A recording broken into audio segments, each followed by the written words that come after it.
Welcome, everyone. This is Coffee with the Founder, where we explore why founders do this thing called venture-backed startups, because you got to be somewhat inane and psycho a bit, psycho in a good way.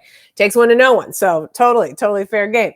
I'm Beck Bamberger, and I'm so happy today because coming live from New York, Matt Pavelle. He's the co-founder and co-CEO of Doctronic. Matt, I have spoken with you. I have met with you. I know a couple of things that you are working on. My God, wow.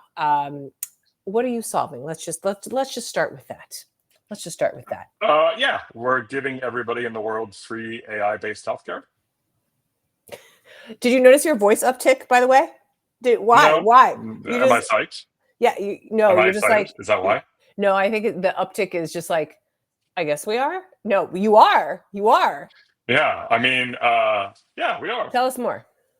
Well, we built an AI that is 99.2% aligned with actual clinicians on the treatment plans. And we're actually the only AI that has done this, the only company that has an AI that will see and diagnose and help people for free.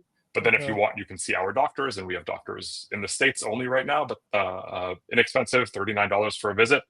But because Amazing. our AI kind of feeds all this info to our doctor, we're able to say how accurate is the AI in the real world, right? Yeah, exactly. So it's a loop back on the training Right. mechanism. And so we know, right, which is not to knock Google or OpenAI and all of the amazing things they're doing, but they're mostly checking theirs against multiple choice tests and clinical vignettes from the New England Journal of Medicine, not with a real patient where you kind of start with the AI saying, hey, what's wrong? And then it tries to get all the information and take care of everything. And so our AI is anonymous and it's free by default. And that means that anybody can use it. And you can take the info it gives you and take it to your doctor if you want. We don't care. Yes. Or you can see our doctors. And so we're trying to make healthcare more efficient. And listen, eventually we'll be able to give everybody, AI first healthcare for free. God, wouldn't that be just amazing, Matt? Wouldn't it? Oh, listen, every time I still go into a doctor's and it's like, I got to fill out a form. I almost throw the thing on the damn floor. I have tech rage. And that is one of my tech rage things that comes out where you're just like, what? It's paper. No. And again, it's the same information stuff. It has gotten much better, but my God, is there so much to do? So how exciting. Now, natural question for maybe more lay people is like, well, I just talked to ChatGPT. They just tell me what's going on. I need to go get my foot looked at, whatever. So on your website, for example, you say, as an AI doctor, my service is fast and free. You already have helped people, 17 million, Matt, and counting already. So that's a lot of data. What's your response to, your response to the question of like, oh, well, why don't I just use one of the other chats? I could just, So listen, I think if you just want to ask ChatGPT, should I take Tylenol or Advil for something? Great, go right ahead. If that's the easiest tool for you to grab, you should go right ahead and do it. OpenAI just said that ChatGPT actually can't be used for medical advice as of today, or legal advice. Breaking news. They just said that yesterday, right? That said, but ignore that, right? Ignore that, because I think people will still use it for those sorts of things. One of the things that makes Doctronic special is that, well, first off, we're totally private. We can be anonymous. We don't train on your data. We don't expose your data. Your data is yours. We don't need it. We don't want it. Right? It's yours to do what you wish with it. But if you do choose to make a free account with us, then our AI will learn about you and understand your health, and it can also connect to various electronic health record systems. So other doctors and or health systems that you've been to can pull that data in. Our apps launched this month. You'll be able to pull in your wearable devices, your Apple Health Kit information. So our AI can be this safe data storage point where all of your health data sits, and it's yours, and we never sell it, and we never train on it. It's super important. But it's going to know so much more about you that it's going to be significantly better than anything you're going to get from ChatGPT anyway. But also, one of the secrets for how we built Doctronic is that we use some of the OpenAI models and some of the Anthropic models and some of the Google models and some of the Meta models, and we use a lot of them, and we know which ones do best at what times. And we also give them accurate medical information to start with. So that's how we get this like 99.2% alignment on treatment plans with doctors. It's just super accurate, far more accurate than anything you get from ChatGPT right now. And you're saying it's because of the 360, let's say, collaboration with all the other models you've used to input into here?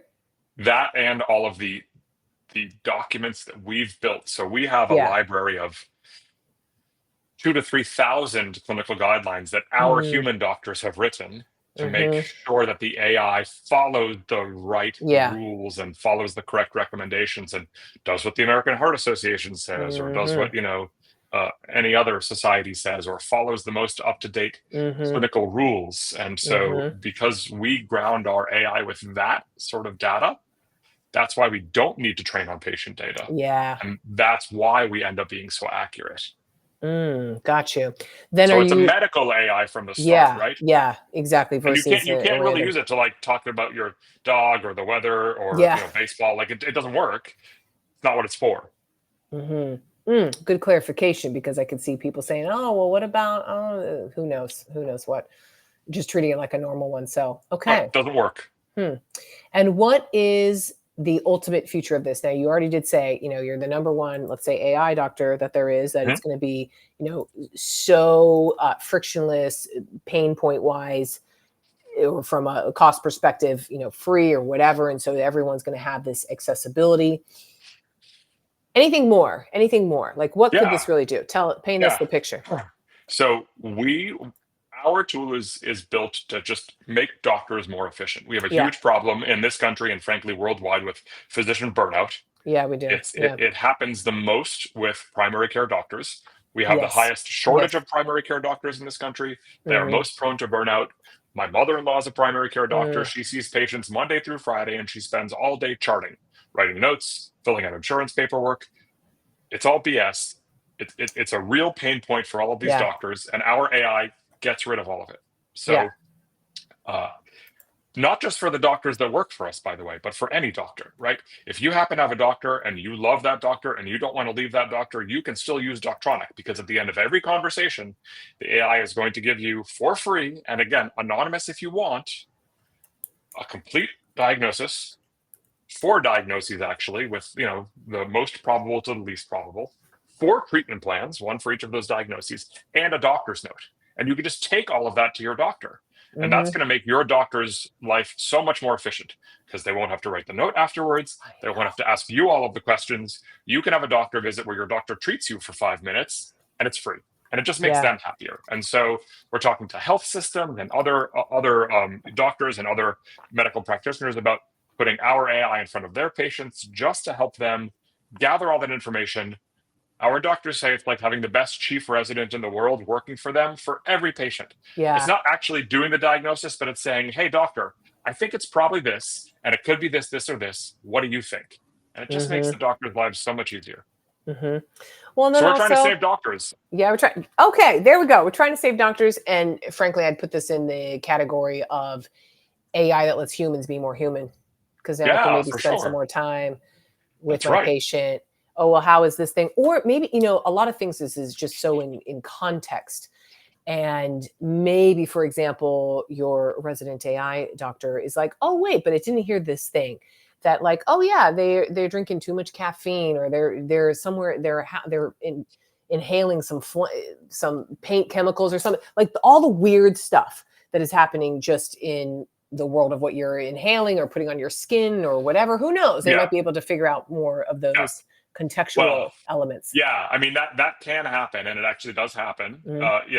We have patients, we have people that have seen our AI that have said to us, your AI uncovered a serious genetic issue that I had that no one else had been able to diagnose, and I took your AI diagnosis to my doctor, and they ran the tests, and it turns out it was correct. And so those are the sorts of things that can happen. I think it's a little funny to talk about that, though, because a lot of people have all sorts of health issues, and sometimes more often than not, almost all the time, it's just something vanilla, which is good. But sometimes people are disappointed because they think like, oh, I was hoping the AI was going to find this silver bullet, this one thing that was really going to turn everything around. And it doesn't always work that way, but it can work that way, right? It does work that way sometimes. But more often than not, the AI is going to tell you what is correct, obviously. And correct may be, yeah, like, look, that's a known side effect of this medication you're taking. Don't stop taking that medication. But, talk to me in a few days if the side effect Yeah. hasn't gone away, and maybe we can offer a different medication. Yeah. Or as simple as, like, yeah, like, take some Advil, drink some soup, go to bed, right? Go to Which bed. is Get good, sleep. right? Because Yeah, sometimes people just sometimes. need to hear that. Sometimes I do. That's very true. Yeah. Yes. Yes. Okay. Now for you, Matt, Yeah. you came from like Wine Access as a company, Moda Operandi, which is a big fashion platform. Like, how did we land in the medical space for you, Matt? Yeah. So yeah, I've started 10 companies. Yeah, just a few. I've had Which we're going to get to that in just a little bit too. a But go couple ahead. Yeah. exits. Yeah. I've had Yeah, a bunch of couple. crashes. Yes. Bunch of crashes for sure. That happens. Yes, of course. That's part of But the fun. I guess I wanted to build something to make the world a better place. And my wife is a doctor. Yep. And I noticed, for years that all of my friends who have excellent health insurance, who work at Google or Apple Yeah. or Meta or whatever, they would still call me and they would say, "Hey, I have a question. Can I talk to your wife?" And I was like, Yeah. "Oh, well, I'm glad you don't want to talk to me. Thank you very much. We've been Yeah. friends for 30 years. But B, of course, like, sure, but don't you have health insurance?" And the obvious point now is nobody has access to doctors when they need them, even if you have Yeah. great health insurance. And so it's a problem for everyone. Mm-hmm. It's far worse for people with poor health insurance. Yeah, But exactly. the average wait time to see a primary care doctor in this country is now 3 weeks. Who can afford to wait 3 weeks if they're sick? It's crazy. Most people don't have access to urgent care, so a lot of people then go to the ER, which of Yeah, course, which then mucks it all if up. you Yep. have to, you have to. But that's not what ERs are made for. Yeah. So Yeah. the whole system is kind of falling apart. And when Yeah. GPT-3.5 came out, my co-founder Adam and I were thinking, like, look, is there any way we could make this medically accurate? And if we could, would people want to use it? Because we started building this, in our spare time in December of 2022. It's a long time ago. We launched in September of Oh, 23, okay. right? Because technically it So says 2024 on your LinkedIn, but yes, usually those are inaccurate. Yes. yeah. Okay. And so, well, that's when we were building. In Yeah, 2024, exactly. I left another company that I co-founded to work on Doctronic full time. Okay. So that's the 2024 date. Previously, it had just been like a side project where we were just seeing if we could seeing build what's something cool happening. to help people, Yeah. Yeah. What was that And moment, so by that the was way? it. Wait, what was that moment? Because so many people, hopefully listening to this, are like, "Oh yeah, that thing of like it's a side project, or I'm like spending some time, but I still have this other thing. I still do this other thing, whatever." And then you make this leap, or you put the full foot on that side of the line with the other foot, and you jump in. What was it? Do you remember? Yeah. So that was our first, like, really deep analysis of how much the traffic was growing. Okay. And how accurate the AI information was, right? Okay. Because we didn't even have doctors in the loop, but my co-founder is a doctor, Yeah. and so we thought it was really good, but we hadn't done a deep analysis. It was just free. It was a side project, just trying to help people out. Yeah. And suddenly we looked and we were like, the traffic is just growing so much, and it's spot on, right? Like it is not wrong, Yeah. right? And so we thought, like, wow, like maybe this is the real thing. And so you had all the compelling of, okay, the traffic, that's insane. And oh my God, it's right. Okay, well, let's do it. Okay. Yeah. So Have you ever felt, since you've done so many companies, have you ever felt so compelled in the moment like no. that? Or you're like, oh, okay. Because I was like, oh, is this like 3 other times you already had? And you were like, okay, yeah, this is when I do it. I mean, my previous company, Pinata Run, it's a great company. I love it. My co-founders there are fantastic. The company's doing great. Yeah. It's a successful Series B startup, and I give that up to start over from scratch, right? Which was a huge risk. Yes. But the opportunity was there, and I really wanted to help people. Yes. Okay. Oh, okay. What was that conversation like with your co-founder over there? That was a sad one. Maybe we can't get. I mean, everyone was happy for me, Yeah. but certainly. Yeah. Well, yeah, sad. It's like breaking up with family. Yeah. It's hard. Yeah. When you have a good co-founder relationship, they're like family. It's hard. Yeah. Yes.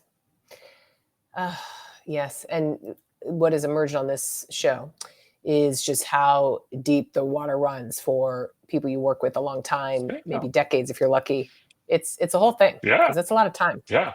The second company that I founded, well, I was fortunate enough to found it with my sister and my brother-in-law, and Yeah, we ran that for 6 years, and it was like we saw each other every day, and it was great. And then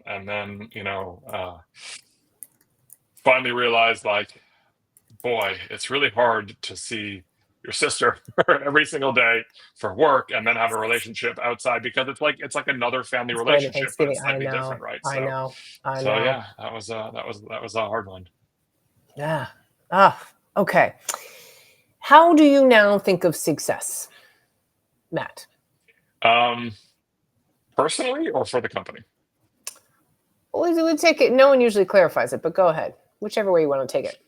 Let's do both. All right. Personally, what is success personally? I think it's making the world a better place, for sure. Like that is how I would say I have been successful. Or I would gauge being successful if I have made the world a better place.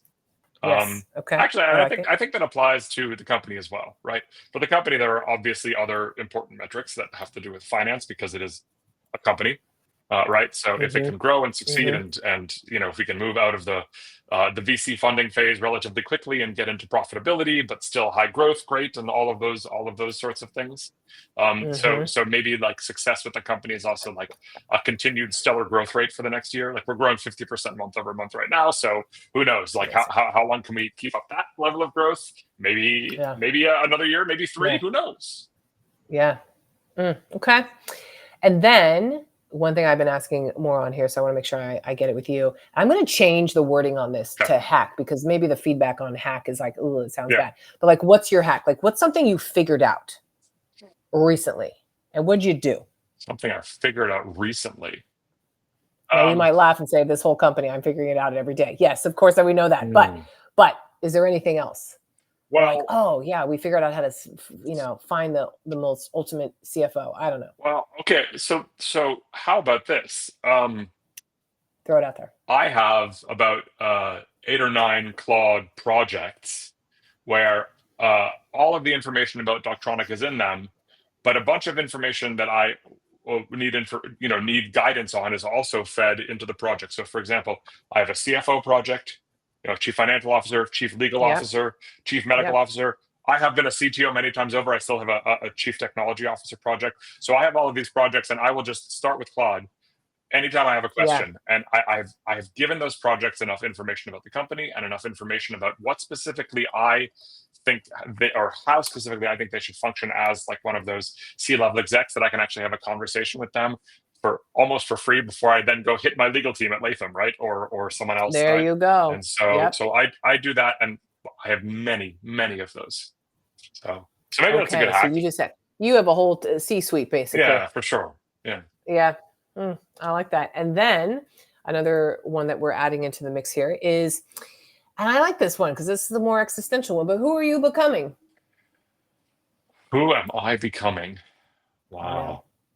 I know. That's a hard one. By the way, that is actually. I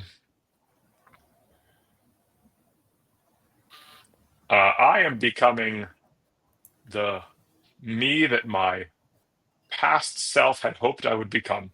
How's that? Ooh, the past self from how long ago, though? From like when I was a kid. Oh. Yeah. Like building something really big to help the world. That is a great answer. I so often, and I'll tell this to people on our team, the you today would be, and Jay Shetty talked about this on a podcast too, like the you today would be like astounded by you. You know what I mean? Yeah. From before. Yeah, for sure. Yeah. The you today is like light years from the you from way yesterday. I should have said it like that way. The you from your way yesterday would be astounded at the you today. Yeah. But wouldn't it be nice if everybody got to that point where they were like, oh yeah, when I was a kid,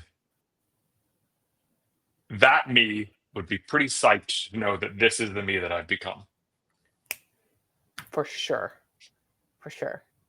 I know, but we haven't figured out the time warp thing yet. That's that. I can't wait for the next. Forget AI. Next thing, time. We're gonna hack time. Time travel now. That's we're dangerous. talking. Very dangerous. Very dangerous. But time is just an illusion anyway, Matt. Anyway, we'll get to that eventually after all this AI stuff. After we solve the health crisis that you are solving. Right. So with that, Matt, thanks for being on today. Beck, this was so much fun. And the questions are great. Always fun. I love it. We always have a good time here, you know? Matt Pavelle, you are co-founder and co-CEO of Doctronic, basically the #1 AI doctor there is, and it's shockingly accurate. My God, I've used it myself. It's fantastic. Thank you, Matt. Thanks, Beck. Appreciate it.